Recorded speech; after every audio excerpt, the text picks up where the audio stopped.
은혜의 찬양을 감사합니다. 저희 집 막둥이가 태어나신 지 5년이 됐는데요. 제일 싫어하는 말이 베이비라는 말입니다.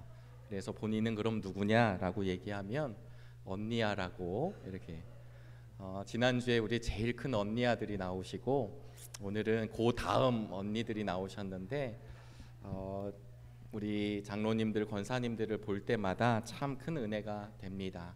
오늘도 여러 이제 신방들이 있고 제가 시간이 가면 갈수록 장로님들과 대화를 하고 권사님들과 대화를 하고 우리 기관의 리더들 분들과 대화를 할 때마다 물론 우리 앞에 현안이 있지만 하나님의 은혜로 지금까지 지켜주시고 보호해 주신 하나님의 역사를 기대하게 하시고 또 그런 전통과 열정이 또 우리의 다음 세대에게 이어가기를 소원하는 마음이 한 목사로서 생기게 되었습니다. 여러분 오늘 기대하는 마음으로 이 기도의 자리에 오신 줄로 믿습니다. 네, 금요 기도회이기 때문에 특별히 우리 정릉교회가 말씀을 붙잡고 또 우리 최강호 목사님 기도 인도해 주실 때 함께 기도하는 순서를 갖게 되는데요. 오늘 저희들이 읽은 본문의 말씀을 한 설교 말씀으로 듣지 아니하고 기도의 줄을 붙잡는 은혜의 시간이 되시기를 간절히 바랍니다. 소식 들으셨겠지만 지금 세계 곳곳에서 모로코에 대지진이 일어나고 또 리비아에 대홍수가 일어나서 방금 또 검색을 해보면 2만여 명 이상 되는 사상자가 발생이 되고 도처에 이제 막 시신들이 나뒹구는 상태. 이 다음이 문제가 되겠죠. 왜냐하면 수습이 안 되니까 이제 여러 전염병들이 창궐하게 될 것이고 또 리비아에 혹은 모로코는 지금 국경을 막았다고는 하지만 리비아 같은 경우에는 또 그런 여력이 안 되기 때문에 여러 일들이 일어나게 될 것입니다. 이번 한 번만이 아니라 앞으로도 일어나게 될 것이고 또 우리 이 땅에서도 경제 대국이라고 하는 대한민국에서도 태풍 한 번 불면 홍수 한 번 날면 가뭄 한 번 나면 이루어지는 그 일들을 바라볼 때 정말 연약한 존재가 우리들이라는 사실을 기억하시기를 소망합니다. 그러나 우리가 붙들어야 하나님을 붙잡고 오늘도 기도하며 여러 영역들을 기도할 때 그런 재난뿐만 아니라 우리 가정의 속속들이 정말 세밀하게 역사하시는 하나님을 기대하는 믿음의 시간이 되시기를 주의 이름으로 소망합니다.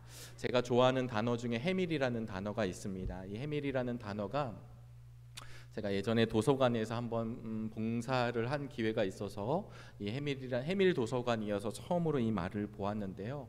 그냥 우리나라 말인데 풀면 비가 온 뒤에 맑게 개인 하늘이라는 그런 뜻이랍니다. 그래서 해밀 도서관을 통해서 저는 해밀이라는 단어를 보았지만 청계산 밑에 가보니까 해밀 아파트도 있고 많이 이 단어들을 쓰고 있습니다.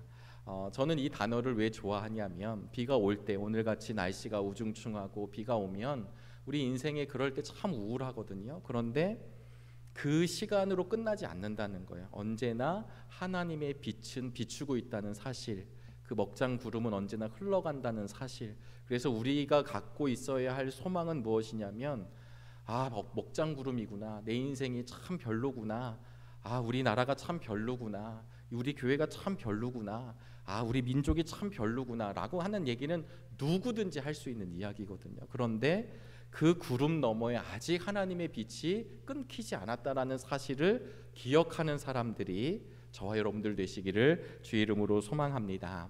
사사기의 말씀은 좀 우울하거든요. 그런데 2장 오늘 보셨는데 사사기 말씀에서는 항상 혼란한 시대가 등장합니다. 혼란한 시대가 등장할 때마다 강력한 리더가 나와요.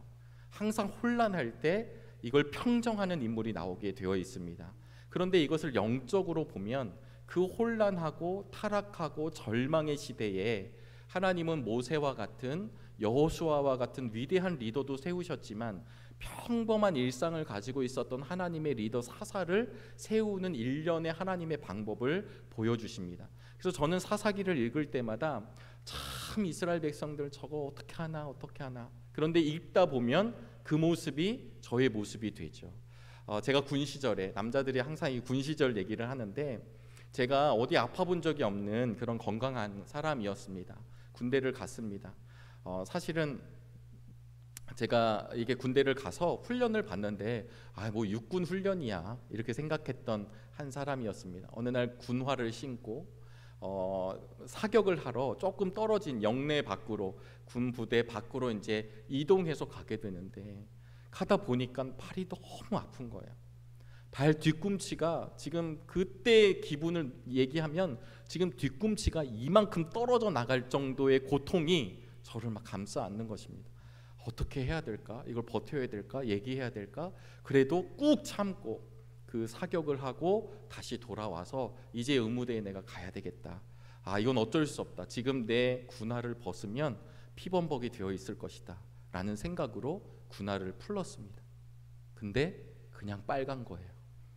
뒤꿈치가 그냥 빨간 거예요. 상처 하나 없는 그 아픔에 저는 그 시간 동안 무슨 생각을 하냐면, 이거 의무대에 가면 내가 퇴소를 할 수 있나, 입원을 하나, 다리를 어떻게 하나, 군대 가면 자른다고 하던데 뭐 어떻게 되는 건가, 봉화지겸이 아닌가, 이렇게 했지만 아무것도 아닌 거였죠. 제가 그때 무엇을 느꼈냐면, 지금도 젊지만 더 젊었을 때 이 아무것도 아닌 그 아픔에도 사람이 견뎌내지 못한다라는 것을 한번 깨닫게 되었어요.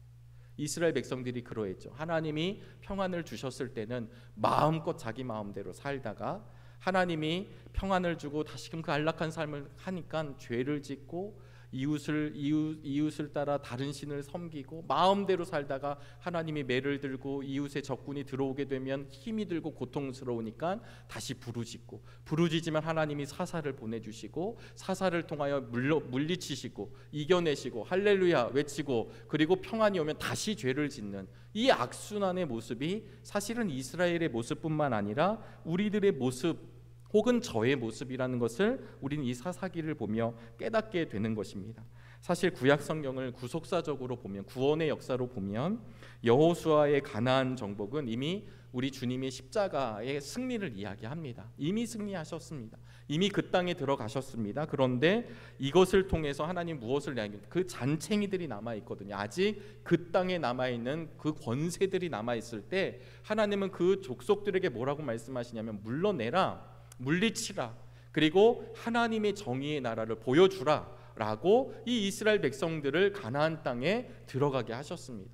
그런데 아시다시피 그 작은 하나하나를 이겨내지 못했을 때 사사기와 같은 너무나도 놀라운 말씀을 우리가 만나게 됩니다. 사사기의 주제는 자기 소견에 옳은 대로 행하다가, 하나님을 섬긴 게 아니라 내 마음, 내 뜻대로 행하다가 결국은 망하게 되더라, 결국은 하나님 앞에 버림을 받더라, 이런 이야기가 사사기에 쓰여져 있습니다. 그러나 이 우울한 말씀이지만 다시 뒤집어서 생각해 보면, 그 우울한 시절에 하나님의 백성들이 다시금 방황할 때 그 혼란한 시대 가운데 하나님이 택한 사사와 같은 사람이 드러난다. 여러분, 이것이 우리에게 소망이 되기를 주의 이름으로 축복합니다. 기도할 거리가 너무 많잖아요. 안 되는 게 너무 많잖아요. 그리고 정말 이게 정말 우리가 잘 할 수 있을까? 사실 그리스도인들 마음 안에 은근히 패배감들이 있습니다. 예전처럼 뜨거운 교회를 경험할 수 있을까? 예전처럼 우리 아이들이 막 이렇게 교회에서 뛰노는 걸 볼 수 있을까? 다시 교회의 모든 것들이 회복될까? 아니야, 안 될 거야. 이미 그러기엔 내가 너무 나이가 들었어. 후배들을 보니까 마음에 차진 않아. 우리 아이들을 보니까 이건 난리도 아니야. 우리들 안에 이런 마음이 너무나도 많다는 거예요. 그러나 하나님은 언제나 그 시대에, 그 어려운 시대에, 절망의 시대에 하나님의 사람들을 세우는 것을 기억하시기를 주의 이름으로 소망합니다. 그런 눈으로 보면, 사사기의 말씀을 잘 보시면 왜 이들이 실패하게 되는가, 왜 이들이 넘어지게 되는가를 다시 한번 영적인 눈으로 보면, 그들이 하나님이 준 목적과 하나님의 준 사명에 대해서 잃어버릴 때 무너지게 되더라는 거예요. 목회자가 목회의 꿈을 포기할 때 교회는 무너지는 것입니다. 장로님들이 하나님이 주신 영감과 장로님에게 주신 그 교회를 향한 그 애틋한 열정과 사랑을 잃어버릴 때 교회는 무너지는 것입니다. 믿음의 권속들, 권사님들이, 집사님들이 하나님의 열정을 품지 않고 흘러가는 대로 흘러가면 반드시 사단의 권세가 틈타게 되어 있습니다. 그 작은 틈 하나가 결국은 하나님과의 관계를 엄청 멀게 만드는 거거든요. 그 이야기를 오늘 저희들은 2장을 읽었지만 1장에 보시면 그 이야기가 등장하게 됩니다. 1장에 어떤 얘기가 나오냐면, 이스라엘 사람들이 가나안에 등장하니까요, 이스라엘 사람들은 40년 동안 광야를 떠돌던 나그네 사람들이었습니다. 나그네라고 하는 것은 주어지는 것을 먹는 사람이에요. 하나님이 광야에서 만나를 주셔야 먹는 거고, 물을 허락해 주셔야 먹는 거고, 메추라기가 와야 먹는 것입니다. 농사를 짓는 사람이 아니죠. 그러나 바알과 아세라를 모셨던 이 가나안 족속들, 그 땅에 있었던 사람들은 이미 풍족한 땅에서 농사를 짓고 있었습니다. 이스라엘 백성들이 들어오게 돼요. 자신들이 농사를 지어야 하는데 잘 보니까 이 가나안 사람들이 잘하거든요. 그 틈 가운데 가나안 사람들과 연합이 이루어지게 됩니다. 우리가 일단 살아야 되는 문제 속에 빠지게 됩니다. 하나님께서는 야, 내가 약속한 땅에 들어가 죄악이 관영한 것을 물리치고 저 우상신을 섬기는 게 아니라 진짜 하나님을 섬기는 것이 어떤 것인지를 보여주라고 말씀하셨는데, 들어가서 우리의 먹고 사는 문제에 천착하면서 그들의 신을 같이 섬기게 되고 도움을 요청하더라는 것입니다. 그런데 1장에 보시면 아도니베색, 악한 군주란 뜻이거든요. 이 아도니베색 같은 자를 막 물리칩니다. 그런데 1장의 후반부로 가면서 요셉 지파의 실수를 드러내는데, 그게 무엇이냐면 요셉 지파가 베델을 치러 갑니다. 베델을 치러 가서 정탐꾼을 보내요. 여리고성 하듯이 기생 라합을 만났던 것처럼 정탐꾼을 보냈는데, 정탐꾼이 어떤 사람을 만나냐면 베델성의 입구를 밀고 하는 자를 만나요. 그래서 이 사람의 말을 듣고 베델의 입구를 가서 거길 칩니다. 그러면서 그 사람에게 후함을 주죠. 그 사람을 살려줘요. 그리고 났는데 이 사람은 다른 곳에 가서 루스라고 하는 이름, 아마 어떤 이제 재미있는 목사님은 뭐라고 붙였냐면, 루스라고 하는 간판을 다른 동네에 가서 해놓은 뒤에 그 밑에 이스라엘이 후원하는 집이라는 것을 써놨을 것이다 라고 이야기할 정도로 이 요셉 지파가 그 사람을 허용합니다. 이것이 왜 사사기 1장에 등장하느냐, 그 작은 틈 하나가 이 이스라엘 백성들이 넘어지는 단초가 된다라는 것을 이야기하는 것입니다. 이스라엘 백성들이 그 후에 나중에 요셉 지파뿐만 아니라 모든 지파들이 이 사명, 몰아내고 하나님을 섬기며 하나님이 드러나는 것, 하나님의 주권이 역사하는 것, 하나님의 영광을 올려드리는 것을 쓰임받는 것이 아니라 나의 문제로 천착하게 됐을 때 바뀌어졌다라고 하는 것입니다. 여러분, 인간의 생각, 인간이 가지고 있는 생각으로 절대 죄를 이길 수 없는 게 우리들의 삶입니다. 아무리 의지가 좋아도, 아무리 내가 결단력이 좋아도 작정하고 들어오면 그 죄를 이길 수 없는 게 우리들의 연약한 모습입니다. 그럼 죄를 어떻게 이기느냐? 죄는 성령의 충만함으로 나아가는 것입니다. 그 유명한 일화가 있지 않을까요? 여기 물컵이 비었다고 생각해 보세요. 어느 날 무디 목사님에게 이 물컵에 지금 공기가 가득한데 이 공기를 어떻게 비우시겠습니까? 라고 물었을 때 사람들이 뭐 이렇게 뺀다 저렇게 뺀다 과학적으로 뺀다 이런 얘기를 했었을 때 무디 목사님이 이곳에 물을 붓지요. 물이 부으니까 공기가 나가게 되는 거예요. 그러면서 무디 목사님 뭐라고 말씀하셨냐면, 여러분들의 마음에 죄악과 정욕을 끄집어내는 것이 아니라 하나님의 영이 임하면 떠나가게 된다라는 것, 이것이 영적인 원리라고 이야기하였습니다. 저는 이 사실을 믿습니다. 짧은 인생이지만 내 힘으로 되려고 하는 것이 많지 않더라는 거예요. 지금 여기까지 온 것이 내 의지와 내 결과, 내 생애 정말 나를 칭찬하면서 온 것이 아니라 정말 어떤 시인의 고백처럼 내 발등을 찍어버리고 싶을 만큼 내 인생을 저주했음에도 불구하고 하나님은 그럴 때마다 합력하여 선을 이루어 하나님의 길로 오게 하시더라는 것이죠. 할렐루야. 여러분, 이 사실을 믿으십니까? 가나안 땅의 사람들은 약자들이 아니었습니다. 아낙 자손들의 후예였기 때문에 키가 크고 장골이 컸기 때문에 아시다시피 민수기에 보면 이스라엘 백성들이 정탐한 뒤에 아이고 우리는 메뚜기라고, 우리 아무것도 아니라고 이렇게 얘기했잖아요. 이들은 약자가 아니었습니다. 그러나 우리 이스라엘 백성들은 그 땅에서 먹는 것, 그 땅에서 사는 문제로 바뀌게 되자마자 그들은 가나안 사람처럼 살게 되는 삶의 루틴을 갖게 되더라는 것입니다. 하지만 하나님은 무슨 방법을 원하시냐면 저와 여러분들이 하나님의 말씀 안에 서서 세상 한복판에 나아가시기를 원하십니다. 여러분, 이 사실은 절대로 변하지 않습니다. 우리의 자녀들에게도 마찬가지입니다. 성도라고 하는 말이 무엇인가?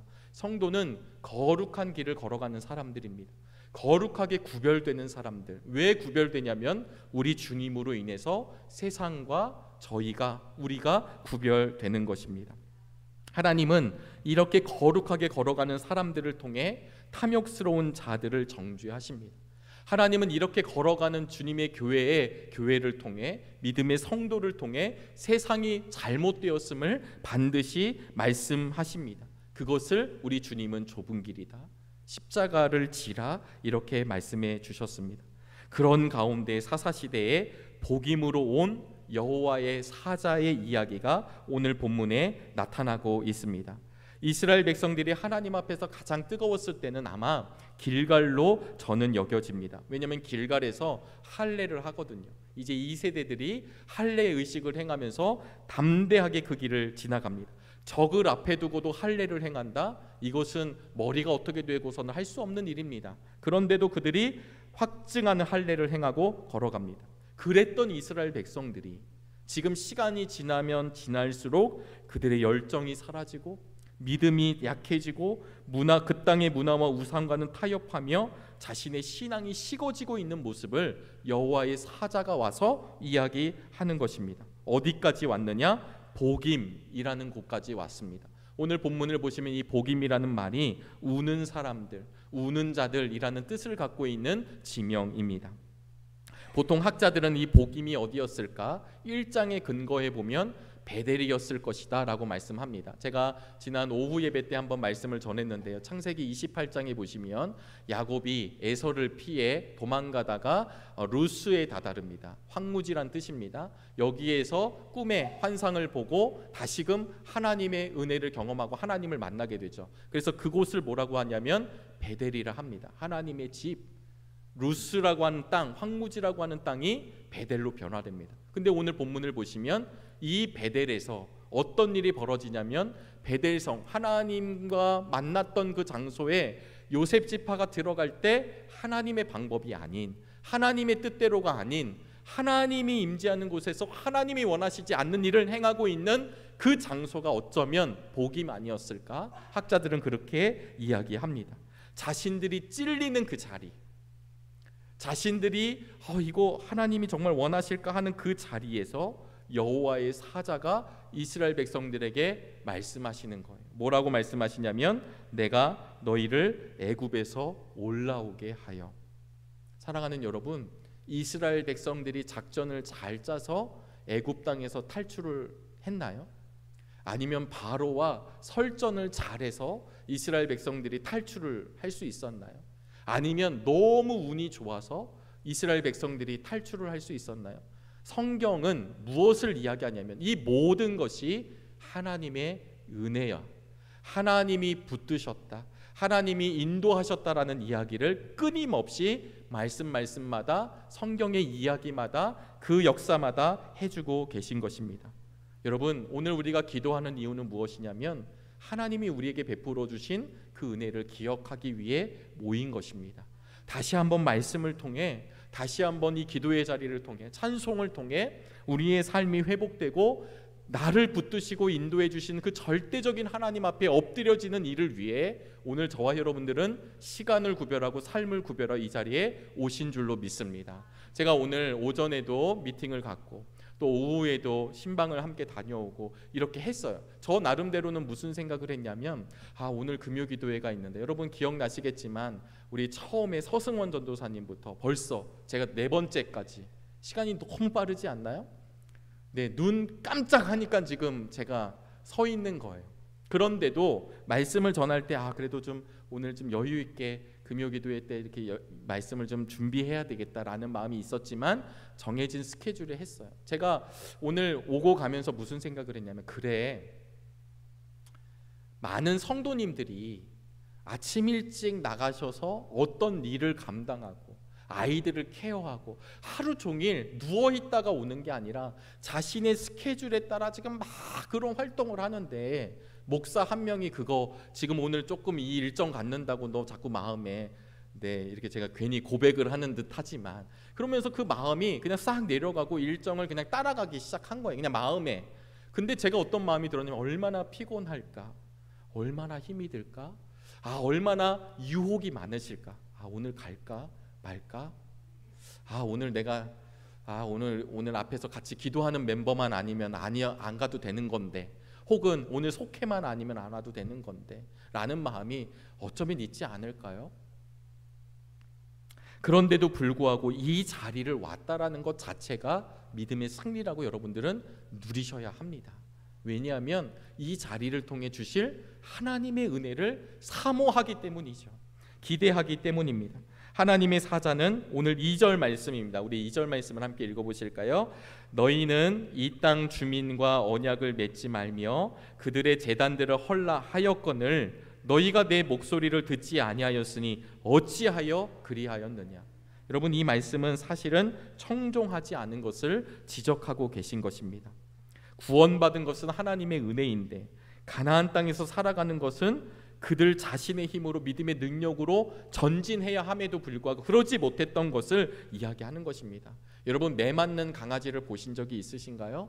매 맞는 강아지는요, 처음부터 매 맞을 때 순응하지 않습니다. 처음에는 강렬한 저항도 하고 나름대로 버팁니다. 그러나 맨날 맞으면 그 개는 몽둥이만 들면 꼬리를 말고 주눅 드는 거예요. 왜냐하면 그 폭력이 그 강아지를 그렇게 만들어. 그래서 폭력은 정말 잔인한 거고 무서운 것입니다. 언어가 됐든 진짜 우리 육체적인 접촉이 됐든 그 폭력은 사람을 주눅들게 만들고, 주눅들게 만든 뒤에 자포자기하게 만들고 그의 영혼을 만나게 하는 것입니다. 이스라엘 사람들은 주변 사람들에게 계속 두려움을 겪는 거예요. 내가 이렇게 살면 죽지 않을까? 그래도 이들하고 살면 괜찮지 않을까? 내가 이들하고 뭐 굳이 이렇게 싸워서 갈 필요가 있을까? 사람을 두려워하는 마음. 오늘 예배를 드리고 기도회를 하는 저와 여러분들에게 사람을 보는 것이 아니라 우리 하나님만 바라보며 승리의 여정이 이어지시게 되기를 주의 이름으로 축복합니다. 이들에게 왜 죄책감이 없었겠어요? 여러분, 잘못하면 아무리 아닌 척해도 마음에 찔림이 있거든요. 그런데 그런 가운데 하나님의 사자의 말씀이 들어오니까 그들이 그 자리에 엎드려지고 그들의 마음에 불길이 일어나고 그들이 울었다. 성경은 그렇게 기록하고 있습니다. 우리 대한민국은, 특별히 남자들은요, 우는 거에 대해서 굉장히 강한 틀을 가지고 있습니다. 저도 나이가 많지 않음에도 불구하고 우리 어린 남자 아이들이 이렇게 우는 거 아니야? 이런 얘기가 그냥 막 나가요. 왜냐면 울면 지거든요. 싸우다 울면 지는 거예요. 그래서 울면 안 돼. 야, 이까지 것 갖고 울면 안 돼. 이렇게 이제 나름 하드 트레이닝을 하는데, 근데 생각해 보면 좀 외로우면 우는 거지, 슬프면 우는 거지, 아프면 우는 거지. 가끔 교회 가 보면 제가 이렇게 우리 정릉의 남선교회 너무 사랑하지만 우리 남선교회 회원들만 있는 자리에 딱 가잖아요. 무섭습니다. 이게 어떤 느낌이냐면 이게 지금 받아들여지고 있는 건가? 아니면 내가 지금 잘하고 있는 건가라고 하는 생각이 들 때가 많이 있어요. 왜냐하면 우리 남자들은 뭔가 자꾸 표현을 안 하려고 하는 거죠. 그러나 알고 있습니다. 아무도 안 보는 곳에서 드라마와 함께 우는 수많은 중년들이 있다라는 사실을, 아무도 안 보는 곳에서 자기의 마음을 어루만진다는 사실을 알아요. 그래서 요즘에 부모님들이 참 감사한 건 아이들하고 허그도 하고 손도 잡고 이런 애정 표현을 잘하는 건 참 긍정적이라 저는 여겨집니다. 여러분, 운다라고 하는 것은 억지로 울 수 있는 게 아닙니다. 우리가 배우가 아닌 이상 억지로 울 수 없는 거예요. 마음이 강팍하면 우리의 심령은 공고해져서 절대 눈물이 나지 않습니다. 그러나 우리의 심령이 하나님 앞에 서게 되면 눈물의 역사가 이루어지게 될 때 저와 여러분들이 마음껏 아멘으로 만끽하실 수 있게 되기를 주의 이름으로 축복합니다. 바른 은혜의 자리로 돌아가는 역사, 그런 일들이 일어나게 될 때 하나님은 어떤 은혜를 주시냐면 덤의 축복을 우리에게 허락해 주십니다.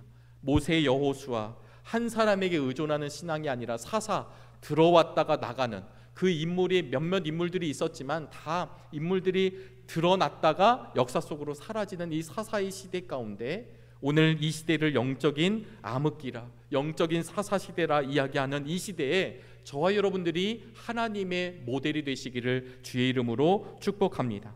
제대로 된 신앙은 우리가 이 세상의 더러운 본성을 깨닫게 되어 있습니다.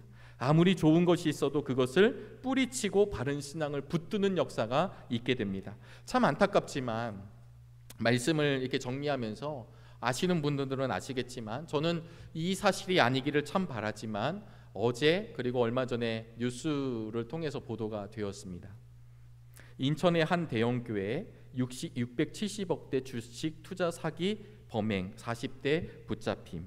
2016년부터 총 420명 상대로 주식 투자하면 원금의 18%에서 100% 수익을 보장한다는 내용의 소가 670억 원을 가로챈 권사라고 소개한 그는 법인회사 대표직을 갖고 있었고 교인들 사이에서는 투자 전문가로 알려짐. 처음에 투자했을 때 전형적이죠. 네, 처음에 투자하면 다 이자를 줍니다. 그리고 나서는 나중에 안 되고 돌려막기를 하다가 드러나게 되니까 교인들이 고소를 하게 되고 밝혀진 사실입니다. 동시간대에 강남의 한 교회에서 하나님이 고수익을 보장한다는 내용에 맞춰 500억 투자금 편취 사건이 일어나게 됩니다. 2016년 1월부터 2021년 7월까지 상품권 골드바 사업을 이야기하면서 53명을 속여 537억, 평범한 주부, 직장인, 취업준비생, 학자금, 전세보증금, 담보대출을 받아 이런 사기가 일어났습니다. 매일 새벽 기도를 하였으며 봉사단체 후원을 열심히 하였기 때문에 교인 신망을 얻은 뒤에 이런 일이 벌어졌고 이자가 처음엔 정상지급으로 신뢰가 되었고 투자를 망설이면 하나님이 고수익을 보장하신다. 기도의 능력을 믿으라. 기도의 힘을 믿으라. 이렇게 이야기해서 펼쳐진 사건입니다.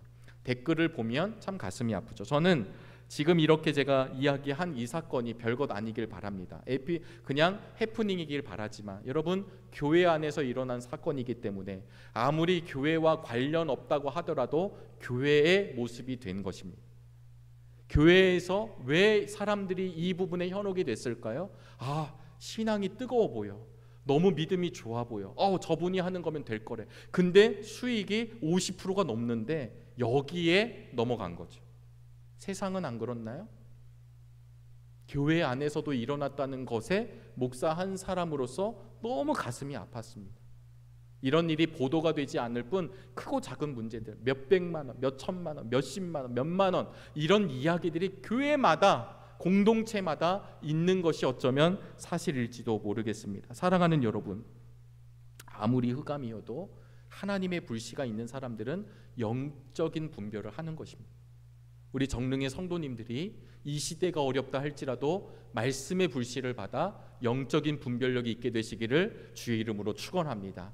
이 영적인 분별력은 내 힘과 내 의지와 내 지혜가 아니라 하나님이 말씀을 허락해 주셔야만 가능한 것입니다. 그러했을 때 여러분 이런 사건은 너무 안타깝잖아요. 앞으로 이루어질 그 교회 상황들 여러분 생각해 보셨나요? 고소 고발이 난무하고 그 다음에 여기에 영적 리더들은 뭐 했냐고 막 핑계가 나오고 장로님들도 모여야 할 것이고 앞으로 교회는 이런 거 하지 말아야 될 거고 얼마나 많은 정말 속 썩이는 문제들이 앞으로 그 교회들마다 이루어지겠습니까? 저 교회가 참 문제구나 라는 게 아니라 여러분 이런 일들이 비일비재하기 때문에 때마다 사단의 권세는 드러내는 것이죠. 반드시 마지막 중요한 때가 되면 사단의 권세는 우리의 약점을 드러냅니다. 이것이 이길 수 있는 방법은 하나님의 말씀을 붙잡고 주의 거룩한 능력 안에 서 있는 것, 이것이 저와 여러분들의 능력이 되시기를 주의 이름으로 소망합니다. 아무리 어두울수록 진리의 등불을 밝힐 사람을 하나님 찾으시는데요, 사사기가 물론 이렇게 해서 왔다리 갔다리 합니다만 오늘 이 장의 말씀을 통해 이스라엘 백성들이 여호와의 사자의 말씀 앞에 그들이 꿇어 엎드려 울었더라, 그 자리가 복임이었더라라는 말이 오늘 우리가 예배하고 기도하고 찬양하는 이 자리가 되기를 주의 이름으로 축원합니다. 기도의 줄을 붙잡으십시오. 말씀의 줄을 붙잡으십시오. 하나님의 줄을 붙잡으셔서 오늘 기도의 제목들마다 그리고 끝나고 나의 기도 제목을 올릴 때마다 형식적인 자리가 아니라 하늘의 말씀 때문에 내 영혼이 살아났음을 고백하는, 그래서 돌아가실 때는 기쁨과 감사가 충만하시기를 주의 이름으로 축원합니다. 기도하겠습니다. 하나님, 오늘도 귀한 은혜의 시간을 주심에 감사합니다. 말씀의 불을 붙여 주시옵소서. 하나님, 사랑하는 정릉의 성도들에게 하늘의 능력과 권세를 더하여 주시옵소서.